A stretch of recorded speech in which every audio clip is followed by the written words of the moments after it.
ETF index mutual funds నేర్చుకుని stock మార్కెట్లో రాణించాలనుకుంటున్నారా? వెంటనే ఈ నెంబర్కి కాల్ చేయండి.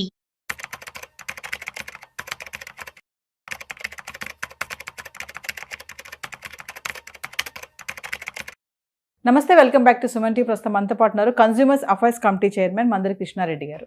నమస్తే సార్. నమస్తే మేడం. సార్, గోల్డ్ లోన్స్ గురించి మనం ఒకసారి మాట్లాడుకున్నాము. అంటే చాలామంది ఏంటంటే అత్యవసర పరిస్థితుల్లో డబ్బులు కావాలంటే గోల్డ్ పెట్టి లోన్ తెచ్చుకుంటూ ఉంటారు. మరి ఇప్పుడు ఈ గోల్డ్ లోన్స్ పైన కొత్తగా కొన్ని రూల్స్ వచ్చాయంటున్నారు. ఒకసారి రూల్స్ ఏంటి సార్? గోల్డ్ లోన్స్లో గతం కన్నా భిన్నమైనట్టు కొన్ని రూల్స్ ఈ మధ్యకాలంలో వచ్చాయి. అది పూర్తిగా తెలుసుకోకుండా మనం లోన్ కోసం వెళ్ళినట్టయితే కొన్ని ఇబ్బందులు, సమస్యలు మనకు వచ్చే అవకాశాలు ఉంటాయి. దాంట్లో ముఖ్యంగా చెప్పేది ఏమిటంటే, చిన్న మొత్తాల్లో తీసుకునే లోన్స్ అన్నీ కూడా 1 సంవత్సరం లోపలనే దాన్ని క్లియర్ చేయాలి. అలా కాకుండా తిరిగి ఆ లోన్ మళ్ళీ డబ్బులు కట్టి మళ్ళీ ఆ బంగారాన్ని తీసుకొని మళ్ళీ కావాలంటే లోన్కి అప్లై చేసుకోవాలి. గతంలో అయితే 3 సంవత్సరాల దాకా అవకాశం ఇచ్చేవాళ్ళు. 3 years వరకు దాన్ని అట్లాగే ఉంచి 3 years తర్వాత మనం కావాలంటే మళ్ళీ దాన్ని డబ్బు కట్టి తీసుకొని మళ్ళీ రెండోసారి కావాలంటే రివైజ్ చేసుకోవడానికి మనకు పాసిబిలిటీ ఇచ్చేవాళ్ళు. ఇప్పుడు 1 year వరకే ఆ అవకాశాన్ని ఇస్తున్నారు. దాన్ని జాగ్రత్తగా పరిశీలించుకోవాలి. అంటే 1 yearలో మనం డబ్బులు కట్టి వెనక్కి తీసుకోలేని పరిస్థితి ఏర్పడితే అది వేలానికి వెళ్ళిపోతుంది. ఓకే, వేలం వేసేస్తారు.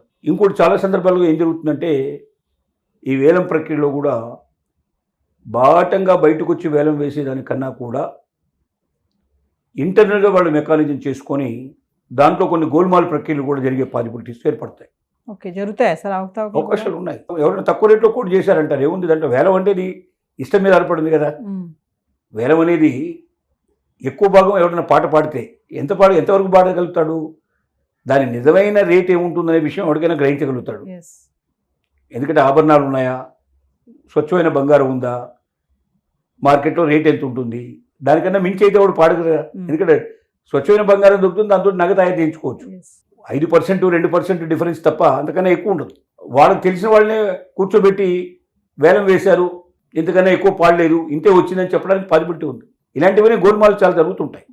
బ్యాంకులు ఇలాంటి కొన్ని చేసినటువంటి సంఘటనలు కూడా గతంలో ఉన్నాయి. అంటే అందరూ అలా చేస్తారని మనం చెప్పలేం, కానీ కొన్ని చోట్ల పాసిబిలిటీస్ ఉన్నాయి. రెండోది ఏంటంటే, ఇప్పుడు కొత్తగా పెట్టేటువంటి దాంట్లో 85% వరకు బంగారం మీద లోన్ దొరికే అవకాశం ఉంది. అంటే ఇప్పుడు ఏ రేట్ అయితే నడుస్తుందో ప్రస్తుతానికి ఆ రేటు మీద 85% రేటు తీసుకునే పాసిబిలిటీ ఉంది. అదొకటి మనం ఖచ్చితంగా పెట్టినప్పుడు మనకు తక్కువ ఇస్తారంటే, మనం ఎందుకు మీరు తక్కువ ఇస్తారు, 85% వరకు నాకు అధికారం ఉంది కదా అని చెప్పి ప్రశ్నించాల్సిన అవసరం ఉంది మనం. అంటే వాళ్ళ ₹1,00,000 సుమారుగా ఉందనుకుంటే 85,000 రూపాయలు ఒక తులం మీద మనకు లోన్ రావాలి. మేము 60,000 ఇస్తాం, 50,000 ఇస్తామంటే కుదరదు. అంటే మనకు ఆ సంగతి తెలుసుంటే మనం గట్టిగా పోరాటానికి, గట్టిగా అడగడానికి మనకు అవకాశం ఉంది.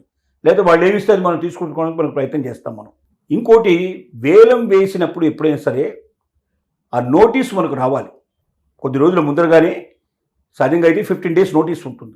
ఆ లోపల మనకు నోటీస్ చేరాలి. అంటే మనకు చేరి మన సంతకం పెట్టిన తర్వాత 15 రోజుల నుంచి ఆ పైన టైంలో మాత్రమే వేలం వేయాలి తప్ప, వాళ్ళు మనకు చేరకుండా, మనకు చేరినట్టుగా అథాంటిక్గా వాళ్ళకి సిగ్నేచర్ లేకుండా, మనకు ఆ ఇన్ఫర్మేషన్ మనకు ముట్టినట్టుగా మన సిగ్నేచర్ కానీ మనకు సంబంధించిన ఆనవాళ్ళు కానీ లేకుండా వాళ్ళు వేలం వేయడానికి వీలు లేదు. అలా వేలం వేయడానికి అవకాశం లేదు.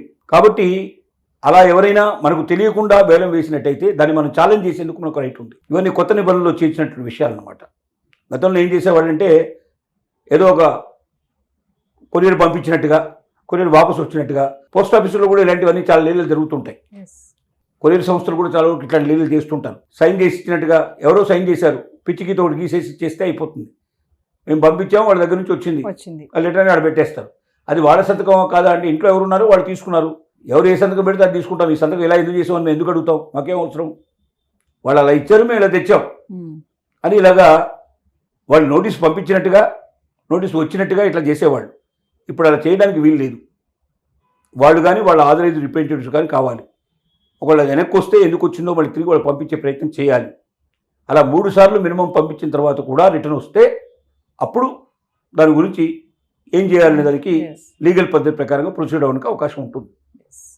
సో మీకు తెలియకుండా ఎవరైనా మీ బంగారాన్ని, తాకట్టు పెట్టిన బంగారాన్ని మీకు సరైన నోటీసులు లేకుండా, ఇన్ఫర్మేషన్ లేకుండా దాన్ని వేలం వేయడానికి ప్రయత్నం చేయడం కూడా తప్పే అవుతుంది.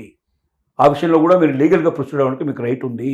రెండోది, మీరు ఎప్పుడైనా సరే ఇప్పుడు పెట్టేటువంటి బంగారాన్ని 1 yearలో విడిపించుకోగలిగే పరిస్థితి ఉన్నప్పుడు మాత్రమే మీరు దాంట్లో పెట్టండి, లేకపోతే దాన్ని వేలంలో పెట్టే అవకాశం ఉంది. వేలంలో పెట్టిన తర్వాత ఇవాళ తులానికి మార్కెట్లో ఇంత ఉంది కదా, నేను 85%కే పెట్టాను కదా, ఇంకా 15% ఉంది కదా, వడ్డీ తీసుకుని తీసేసినా కూడా ఇంకా నాకు 10% ఎక్కువ రావాలి కదా.